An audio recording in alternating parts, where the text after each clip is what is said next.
Hello, good evening, ladies and gentlemen, and welcome to News Talk with yours truly, Chris Ano, coming to you from the great state of Texas, precisely Houston. Houston, Texas is a privilege to be with you tonight with this exciting broadcast. I want to believe for those of you who are watching by way of the social media, that is Facebook, YouTube, I hope you will go ahead and hit the share button. Go ahead, hit the share button before I start the program proper. Tonight, I got an exclusive interview with Susan Gais, the Executive Director of Pathfinders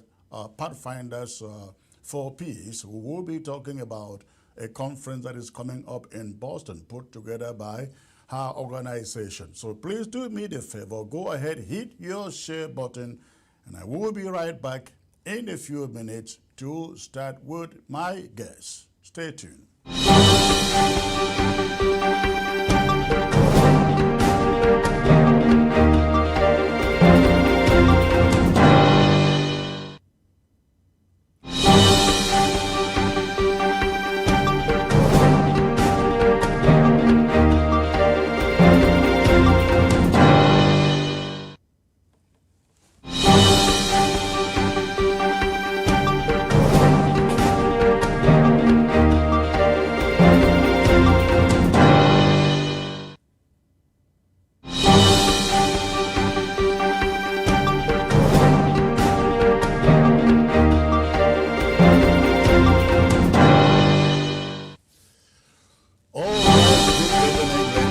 Gentlemen, and welcome to the broadcast. I'd like to welcome all of you who are tuned in, joining me from all of Africa, from the south to the north and the east to the west, but more particularly where we call the Federal Republic of Amazonia. Thank you for tuning in. And if you are joining in from the diaspora, the USA, Europe, Asia, South America, Canada, thank you also for tuning in. This promises to be very, very exciting.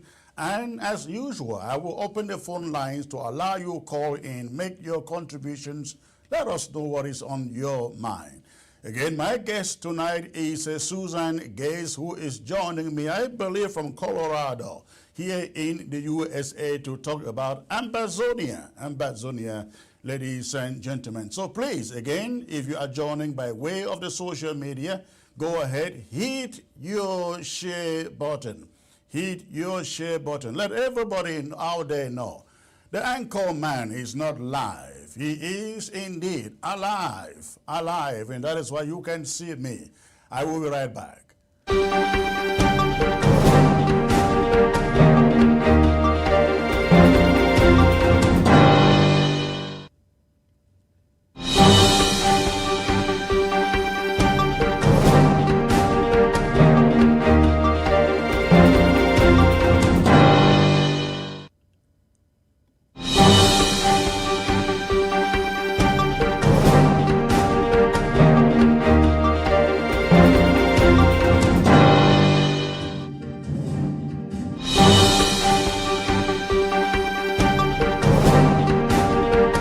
ABS can help you reach your target audience like never before. Advertising on ABS, you'll benefit from our extensive reach and dedicated viewership. We offer special advertising packages during primetime slots and popular shows. You'll also be featured on our social media platforms, reaching an even wider audience. Don't miss out on this opportunity. Take your business to the next level. Contact our advertising team at absafricativ@gmail.com.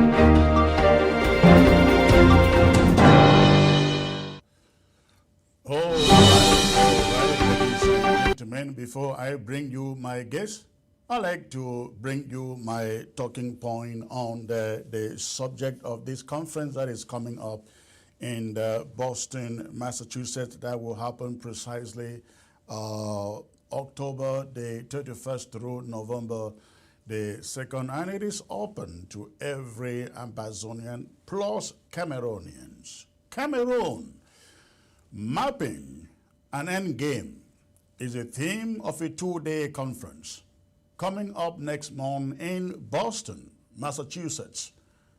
Two U.S.-based NGOs, the John Joseph Mockley Distinguished Professor of Peace and Reconciliation at the University of Massachusetts, Boston, and Pathfinders for Peace are the organizers of the high-stake conference. They are seeking to tackle one of the most pressing but neglected conflicts in Africa, the war between La République du Cameroon and Ambazonia. The event is scheduled to take place from October 31st through November 2nd, aims to spark spirited and decisive discussions on the possible pathways to ending the brutal war that has devastated the entire southern Cameroons for 8 years this month of September. The gathering may not just be another academic exercise or diplomatic meeting. It is a critical intervention at a time when Cameroon is facing significant political uncertainty, particularly with upcoming elections and a potential transition in leadership looming on the horizon. The organizers have opened participation to all Cameroonians and Ambazonians, even those still residing in the country, reflecting the inclusive spirit of the event and a deep need for collective input to chart a viable course for peace. According to Susan Gais, the director of Pathfinders for Peace, who is my guest tonight, the event is designed to serve as a platform for substantive dialogue, drawing conclusively on the experiences of Cameroonians and Ambazonians. For those against the war, independence, autonomy, and federalism, all for it. The discussions will center around several critical themes, including the upcoming elections in Cameroon, the potential for a peaceful transition of power, and how past peace processes from around the world can offer valuable lessons for Cameroon's future.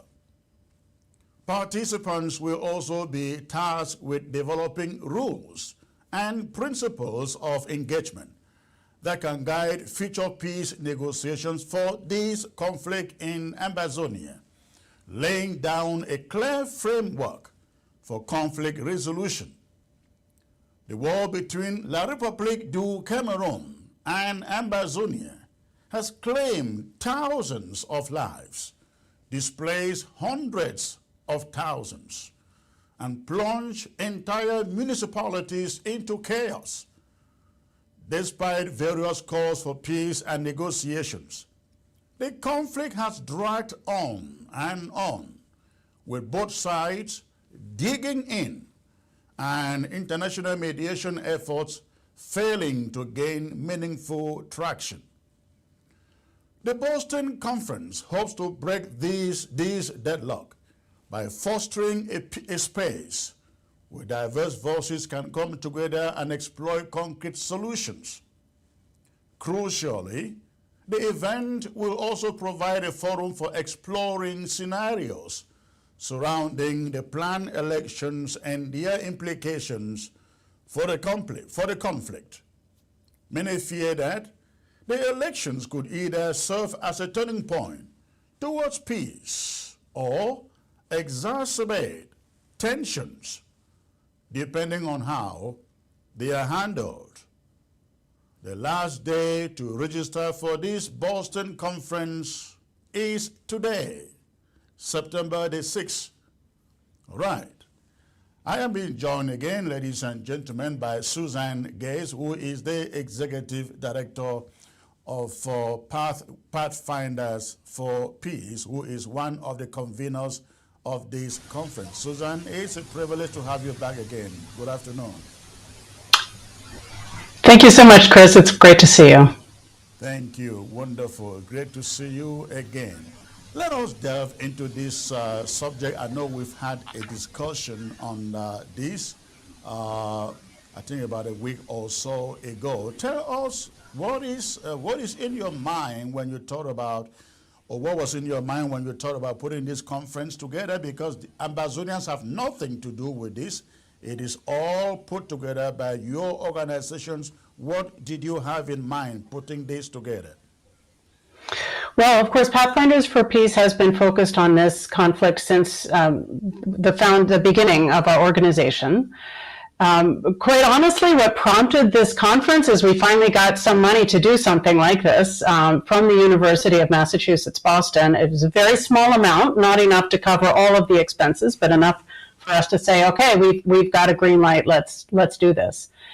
And then in terms of determining what we wanted the event to try to accomplish, really, we've all been following the peacemaking attempts and the various meetings and conferences of different actors in this conflict.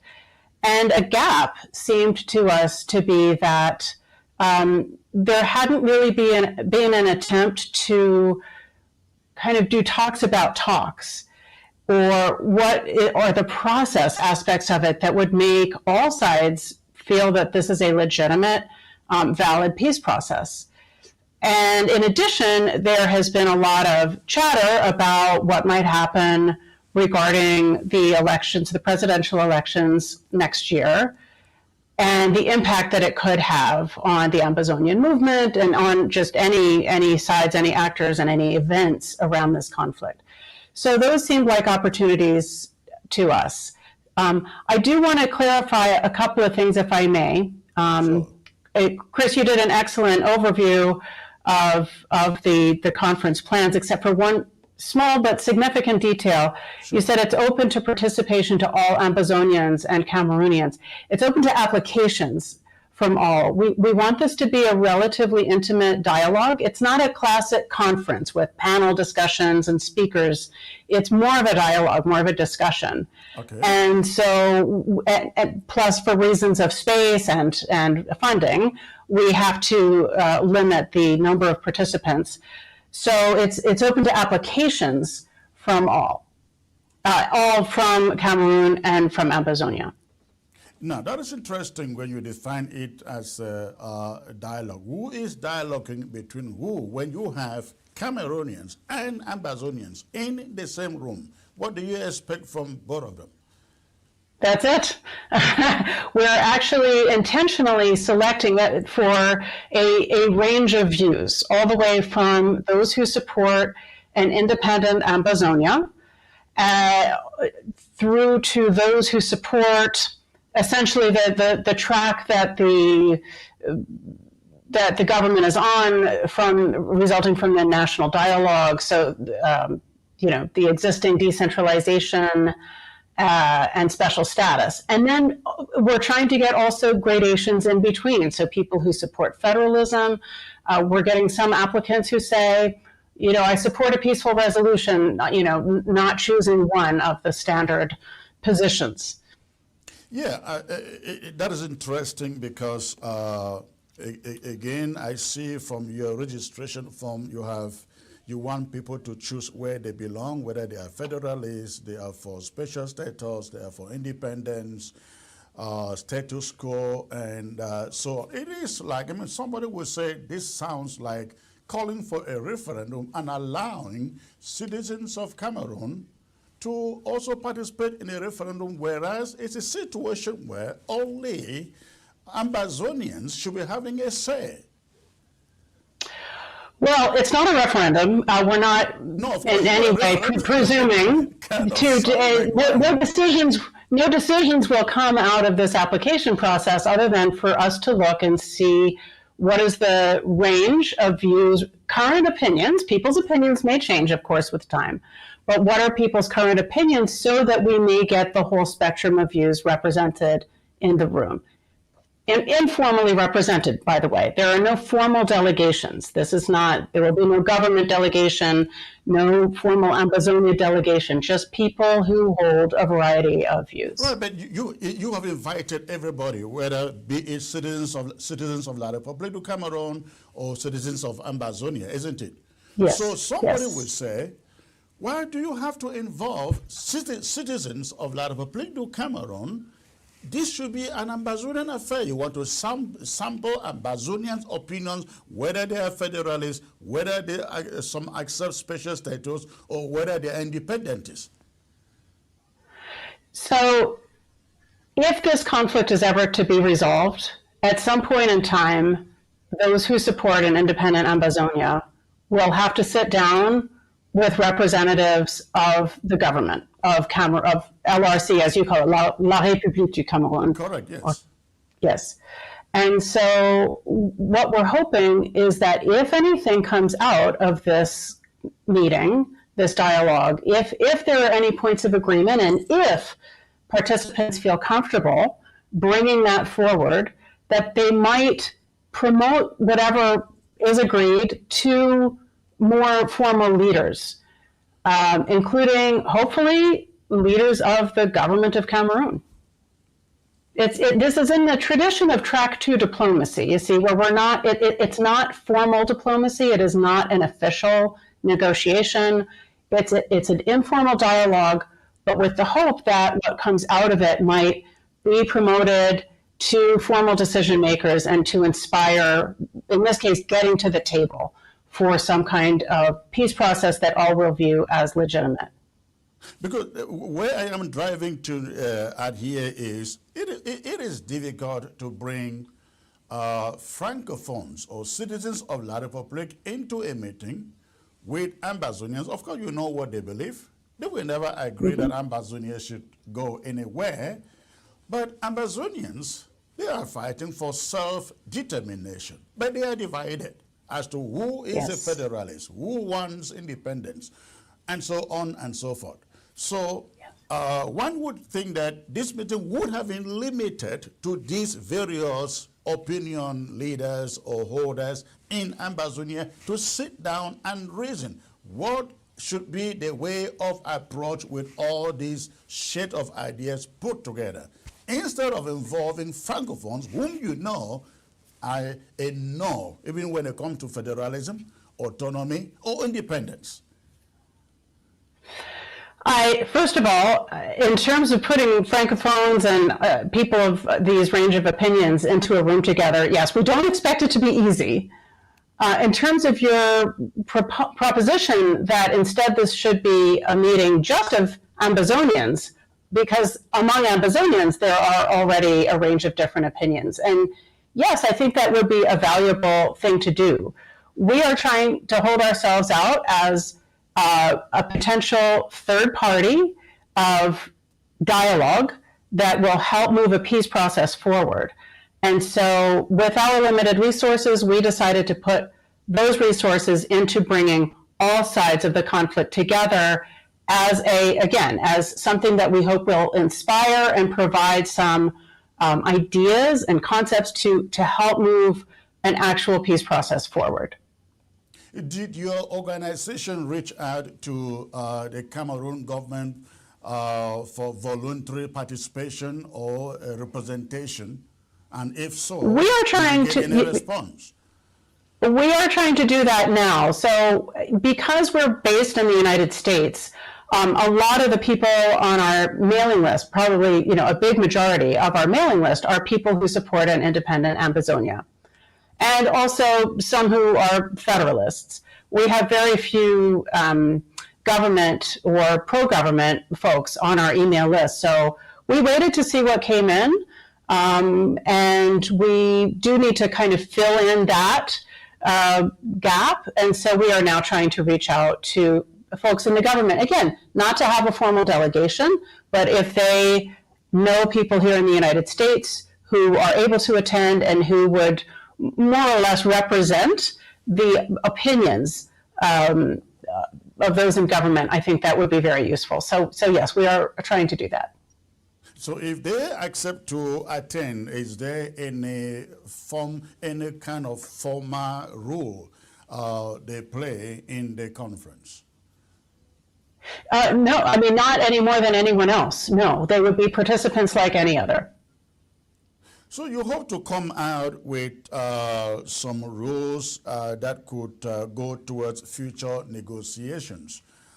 Yes. How do you hope to move forward, move on after the conference, if you can come out with some of these rules? In other words, how do you hope to initiate a situation where they can be applied for negotiations? So in other words, would you be taking up some effort towards some negotiations between Ambazonia and Cameroon after this conference, or how do you hope that the rules may help in a negotiation situation?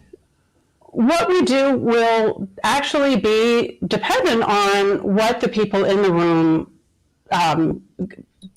first of all, what they accomplish during the conference. Is anything agreed on or not? You know, and Chris, honestly, if nothing happens other than an honest exchange of views in what we hope will be a civil atmosphere, I still think that will be a significant accomplishment, because I'm not aware of any other efforts where people representing the whole range of opinion have gotten together, on this conflict. The whole range of opinion on this conflict have gotten together for dialogue, except in more formal negotiations or attempts at negotiations. So, first of all, I just want to clarify that what we accomplish is really a function of what happens in the room, and to some extent that's unpredictable, but we will try to manage it to at least keep it civil.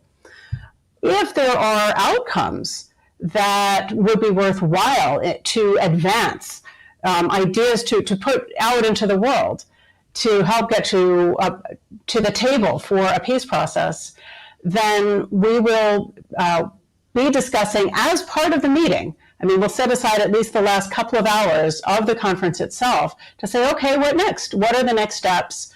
How do we move this forward from here? As of now, nothing specific is planned, but we certainly hope it is more than just a talk shop. We hope that people will come out and go, wow, at least saying, gee, I really learned something. Here's some interesting things I learned about people who are on the other side of this terrible conflict. Do you see your organizations in the position of initiating some peace talks, the kind of which we had in Swiss, Canada, which failed? Do you see yourselves in the position of reigniting something like that? We would like to be. Of course, we're a small NGO, and so whether we could actually host an actual peace negotiation, I don't know. I think we could certainly support one and provide our knowledge and guidance. Facilitate one. I think if you are in the position to do that, I very much believe you can get the funding to do that, isn't it? Well, that's always the challenge, is getting the funding. But yeah, I mean, if the parties to the conflict wanted us, and if we could find the funding to do that, absolutely, that would be an amazing opportunity. Now, you talked about the chances, the elections and the transition coming up in Cameroon, and you kind of see a window of something happening there. What are you anticipating may happen in that election or transition?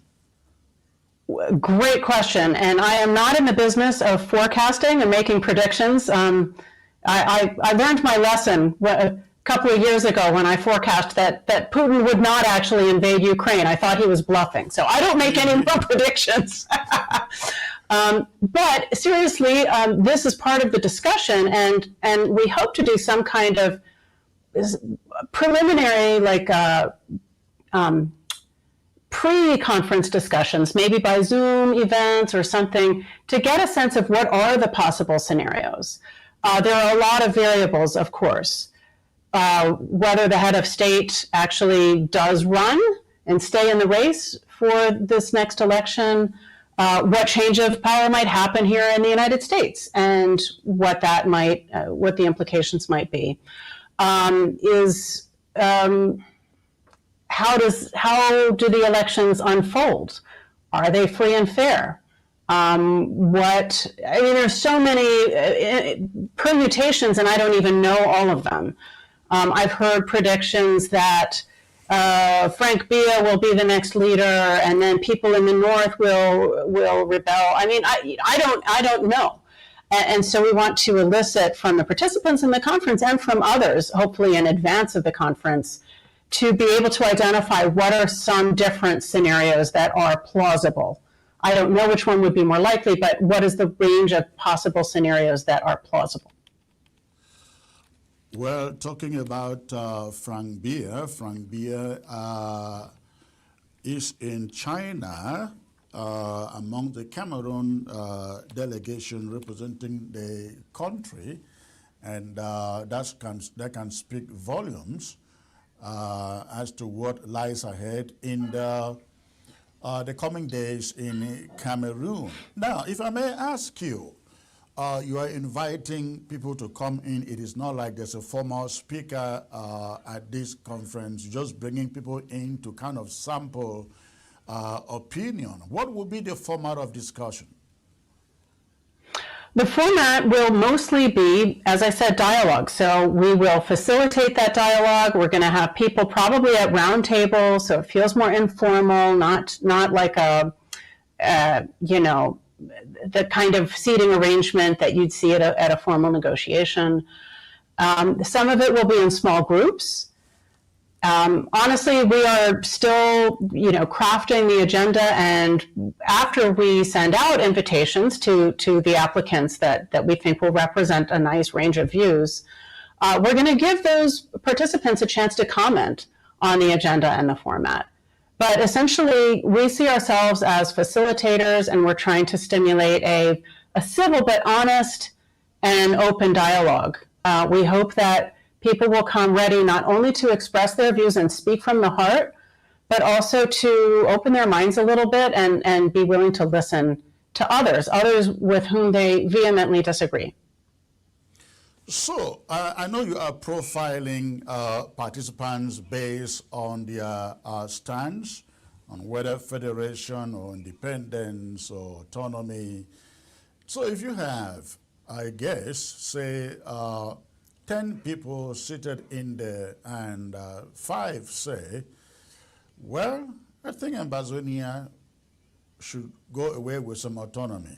And the other 5 say, well, Ambazonia should go with independence. How do you work with that kind of position, middle-of-the-road position? Let me answer that in 2 ways. First of all, the topic that we've set out, and again, things may go a different direction, but as we have set out the objectives and topics, it's not even to try to reach agreement on what's the future of this piece of the world. It's to try to discuss what would a peace process look like? What would be the rules of engagement?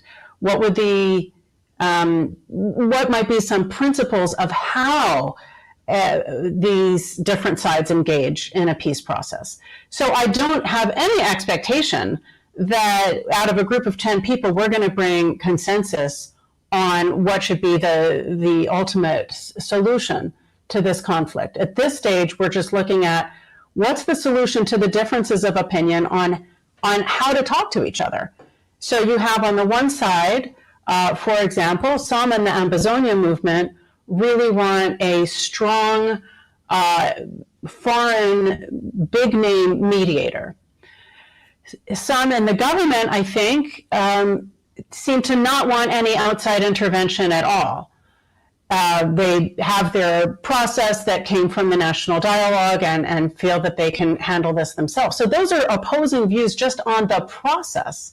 And so if we could manage to start to bridge those kinds of things, that would be a massive accomplishment. So no, I don't have any expectation that we'll even get that far into like what should actually be the future of the territory in question here. Yeah, because I asked the question because I am really trying to figure out what you want to come out with from that conference to then lead your going forward as to the next step you would want to take with the outcome of it. I would like you to paint that picture of exactly what you would like to see be the outcome and how you then move to the next level out of that conference. First of all, again, Chris, to some extent it'll be dictated by the participants. Okay. And as long as the conversation is civil and people are following the agreed upon ground rules, if it goes towards that question that you posed of what is actually the solution to the conflict as a whole, okay. But what we were picturing was something much less high stress, I think, which is talking about how a peace process would take place. We're not going to dictate what is the answer to that. But in other conflicts, for example, there were talks about, are there any principles that all parties must commit to in order to participate, such as democratic decision-making processes or something like that. Are there ground rules they would want to see in a peace process? Are there, what or who would they want, if any, as a third-party mediator? Where would the talks need to take place? What would need to be the rules around secrecy versus, and confidentiality versus openness and sunshine on the proceedings?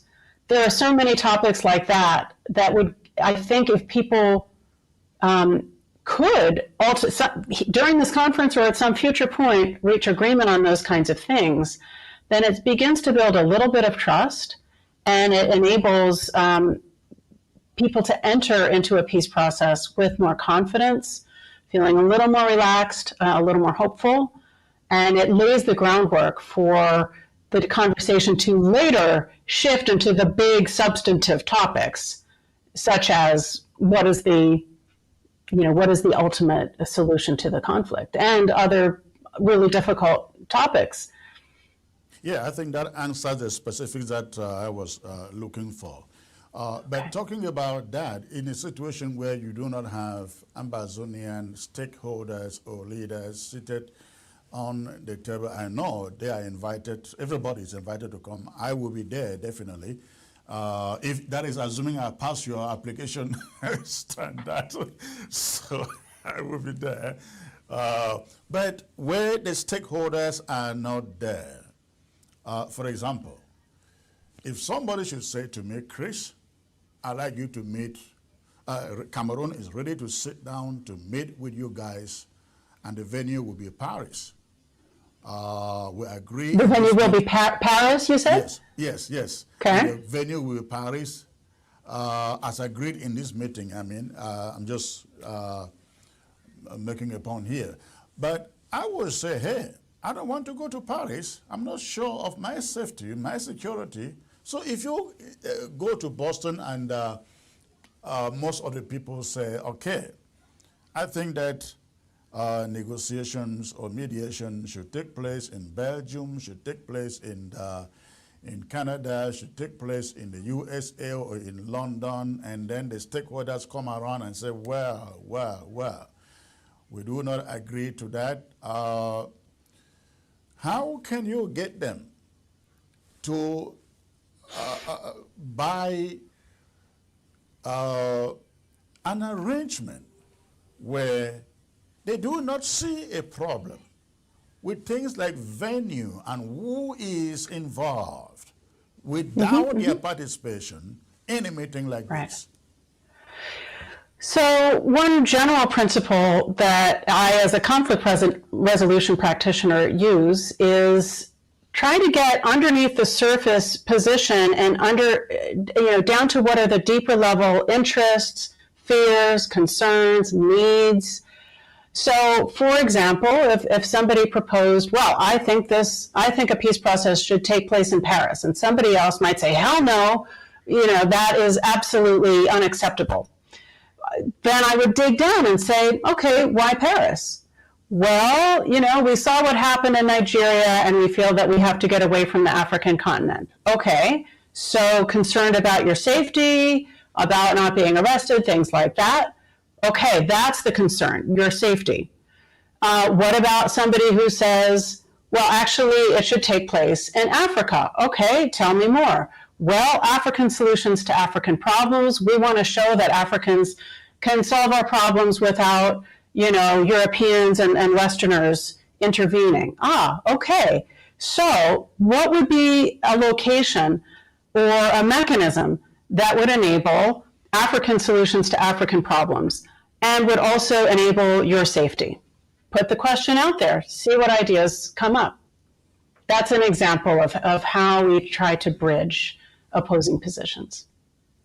Looking at the present political situation in Cameroon, and you talked about looking up to the election and the transition that is coming up in Cameroon, what would be your advice to Amazonian stakeholders as you look at the current political situation there vis-a-vis this coming transition and elections? That's a really hard one to answer because I know that as Amazonians, many Amazonians do not see themselves as part of Cameroon, and therefore to participate in the election would be a betrayal. And so there have been boycotts of past elections. On the other hand, those who do consider themselves part of Cameroon might be very interested in joining forces with an opposition movement that tries to rally a lot of voters to vote for a different party than the one currently in power. So I really hesitate to give advice because I know there are very different opinions about that.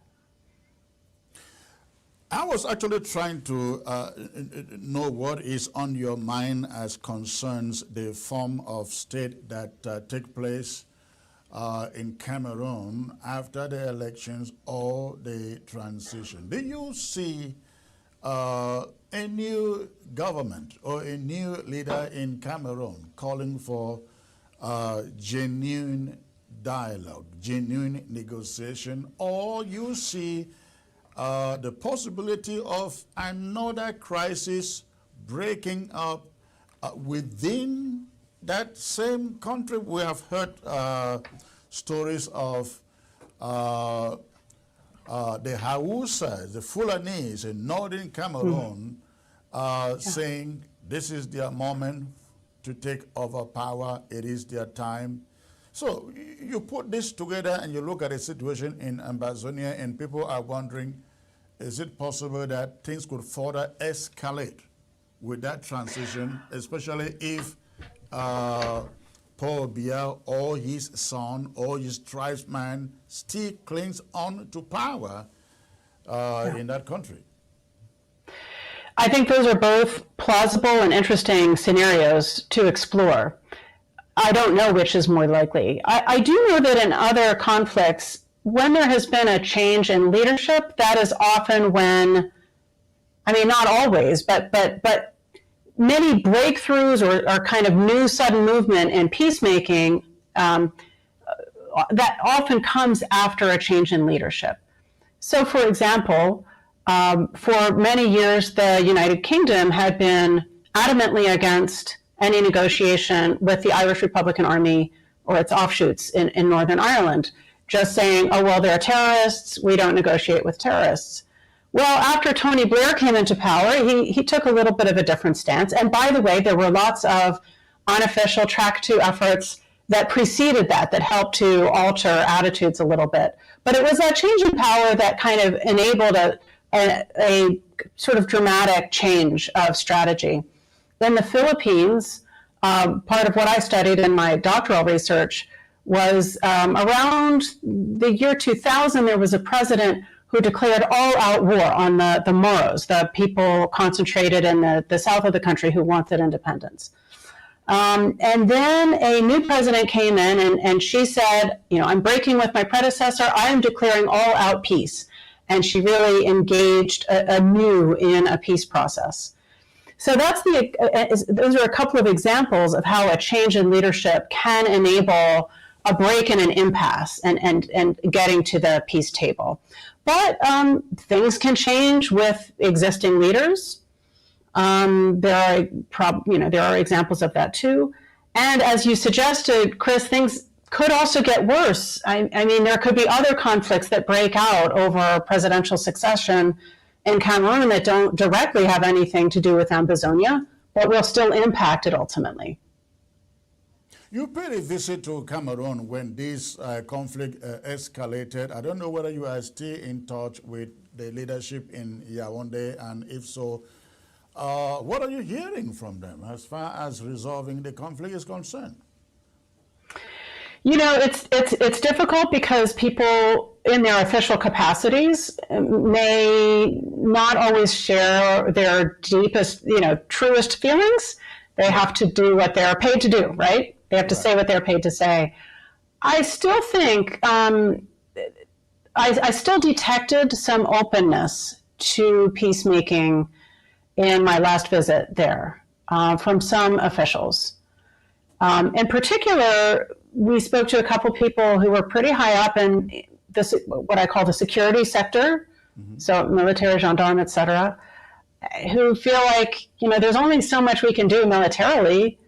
So I think that people are hoping for some kind of political engagement or peacemaking. But I think officially the stance is still, we can manage this ourselves as a kind of, I'm not quoting anybody, but my sense of kind of the official stance is, we have a peace process. It's called the National Dialogue. We're implementing it. We're continuing with this special status concept. So that's the peace process. I think that's the official stance. Mm-hmm. But again, what people really feel in their hearts, I think there's maybe more of a variety. You have surely heard of calls for a referendum for the conflict. I don't know. I'd like to know your opinion of a referendum that brings an end to the conflict. Yes, well, you may remember we did a Zoom event on referendums and peace processes with Professor Katie Collin. Yes.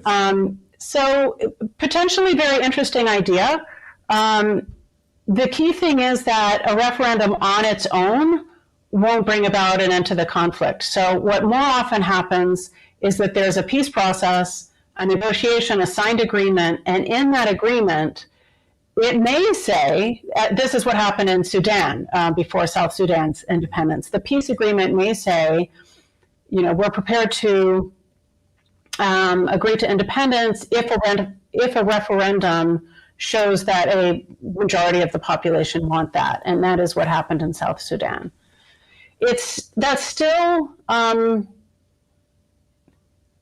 that's one of many possible ways things could go. And actually, I believe we still have that recording on our website, linked on our website, to hear more of the nuances from our expert friend. Yeah. Yes. Well, listen, please stay put in there. I'm going to open the phone lines. I know many people would like to ask you a few questions before I let you go. So please stay put in there. I'll be right back. Okay, thanks.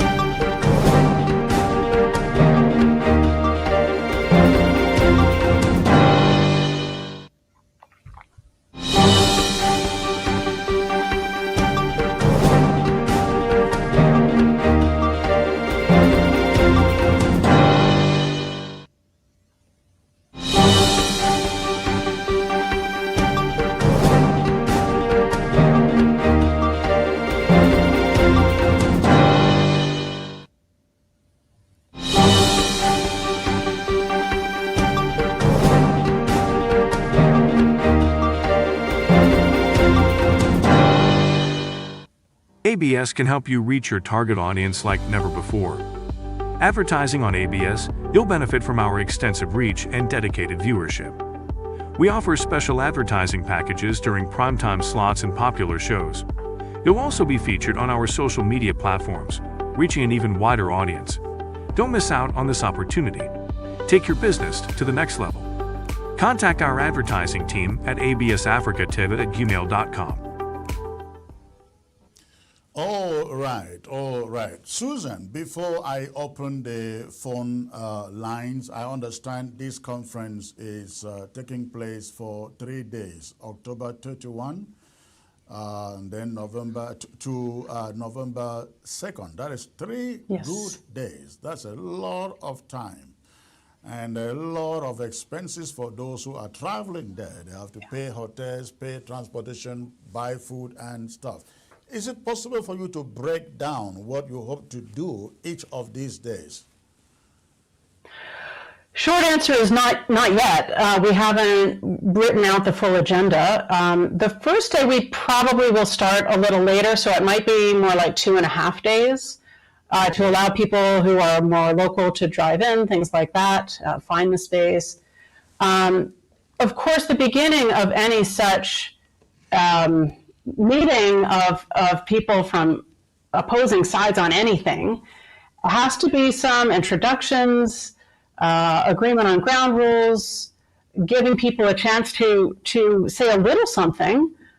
We don't want long speeches, but at least to express themselves a bit on why they decided to apply, why they want to attend, what they hope to get out of it. And then we will start with the topic of scenario planning. Again, hopefully with some preparation work done in advance so we can lay out what we think people see as the kind of key scenarios to discuss. And then we'll move on from there. We do want to use short opportunities to introduce lessons or some stories or anecdotes from other peace processes, but there's not going to be long lectures or speeches, none of that. The vast majority of the time will be for dialogue. Some full group and some small group breakouts in different ways. Okay, and then the group leaders come back and do presentations or what? Anytime there's a small group breakout, typically there is then a sort of readout of what the small group came up with, unless it's something that pertains only to that group. So again, we have to still flesh out all of that agenda. But we will be sending it out to the participants, a draft agenda, welcoming their input, their feedback, so that it's really a meeting that all the participants feel, yep, this is the meeting I signed up for, and this is the meeting I want to attend. Right. You mentioned also about the expenses, and I really wish we could pay for everybody's travel. We just can't. We can barely pay for our own. So we are, and we got good advice from an Amazonian actually, who said, any assistance you give to one person, you have to give to everybody. So if we get some big pot of money donated to us, maybe we could cover hotels. But at this point, everybody's on their own to pay for their own expenses, the travel, any flights, hotels, and so forth. There is a hotel very near the campus that we can probably arrange a discount for. And so all of those details will be sent out to those selected to attend. So far, looking at your registration, how many have registered? I haven't done a count. We actually are kind of approaching, it hasn't been hundreds.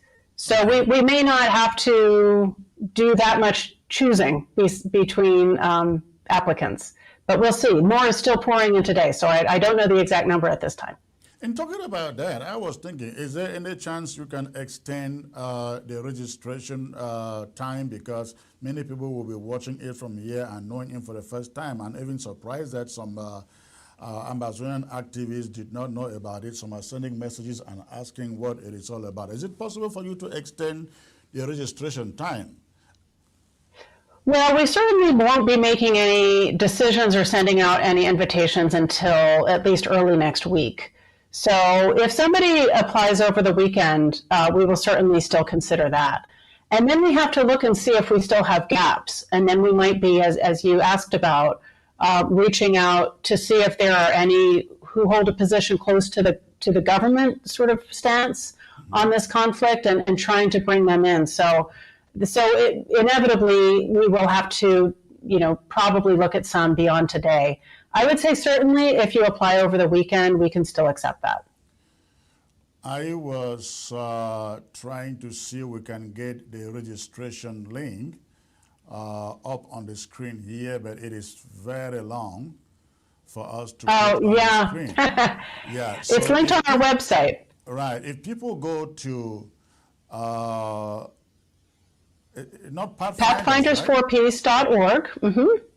Okay, pathfindersforpeace.org. Yeah. Yes, and the 4 is the number 4, pathfindersforpeace.org. Right. Click on events, and it's right at the top there. Okay. Now, I will say we had a little glitch earlier today with the university made a mistake and prematurely closed off the application form. I contacted them and they fixed it right away, but for some reason, some people still are having trouble with it and some people not.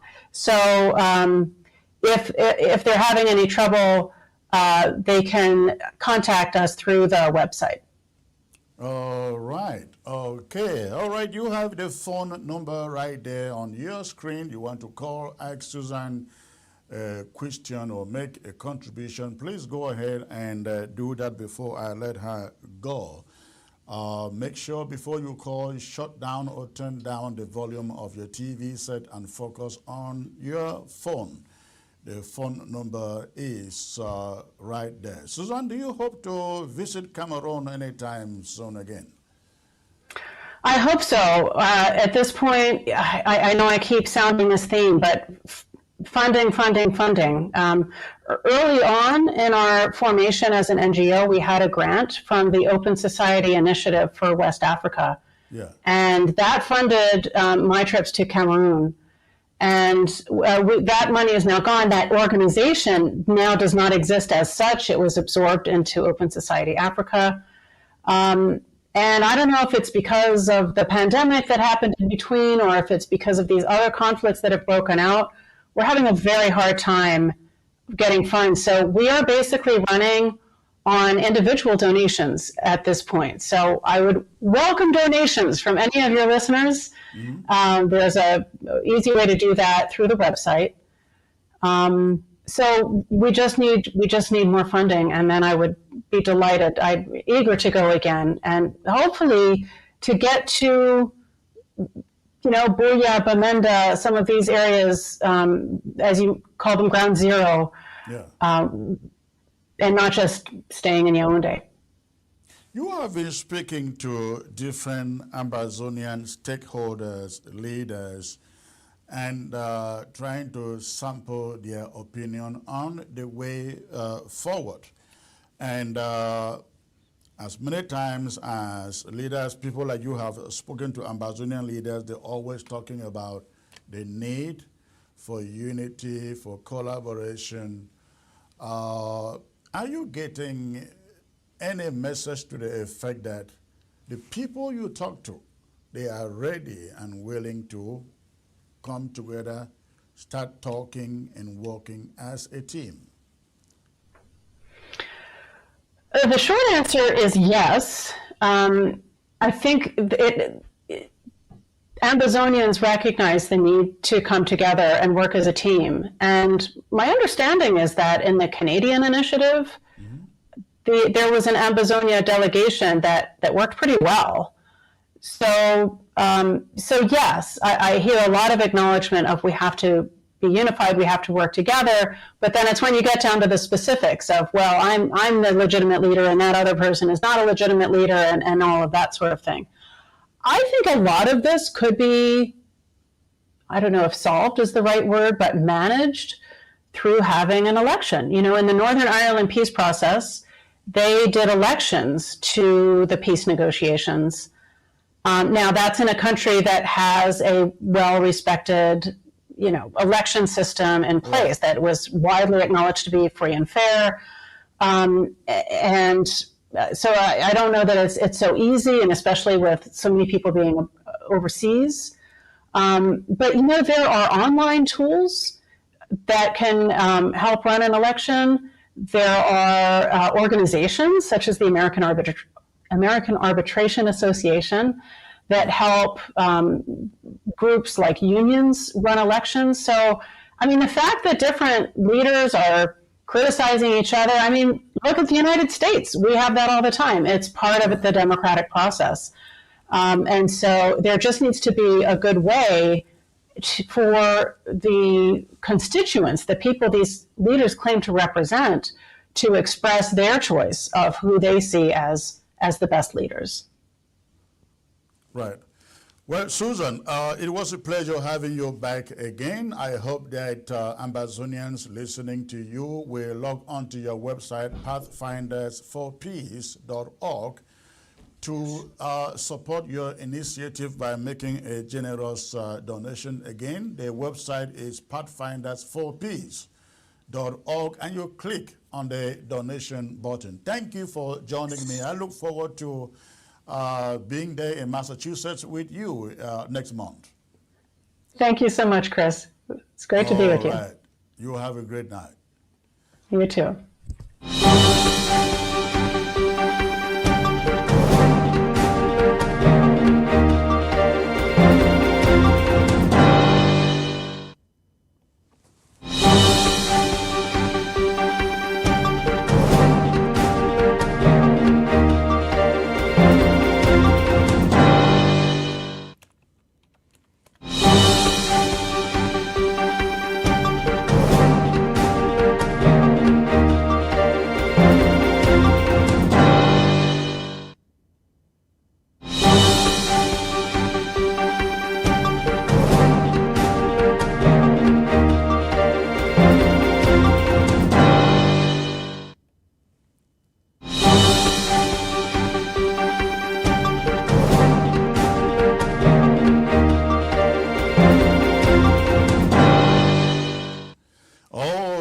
Ladies and gentlemen, that was Susan Gais, again, Executive Director of Pathfinders for Peace, joining me from the great state of Colorado here in the USA, talking about a conference that they are hosting in Boston, Massachusetts, to kind of see they can figure out a way out of the conflict that has been looming in Ambazonia and La République du Cameroon for 8 years now. That conference is open to everyone, whether you're on ground zero, but the unfortunate thing is you cannot fly from ground zero to Boston because you would need a visa. But if you are Cameroonian and Ambazonian in the diaspora, in USA, in Europe, you can actually attend that meeting. It's not going to be by Zoom. It's going to be in-person attendance. So you are encouraged. Go to the website pathfindersforpeace.org. Click on the link event, and you'll be able to apply for attendance. So that said, I'd like to remind Ground Zero again that lockdown is starting on September 9 through September the 16th. We are shutting down La République du Cameroon operated schools. Meanwhile, private schools, community schools, mission schools, they are allowed to operate in Ambazonia and resuming between September the 17th and October the 2nd. That is the schedule. Now, I also like to remind all of you out there that we are having a liberation drive that is coming up on September the 15th, Sunday, September the 15th. It will be live, and we're encouraging every Ambazonian in the diaspora to please look for your LGA, your county, and support the struggle by drafting for your county or your LGA. Again, look for them. If you don't know the leadership of your county or your LGA, ask about it, and please, and draft or donate to support the draft.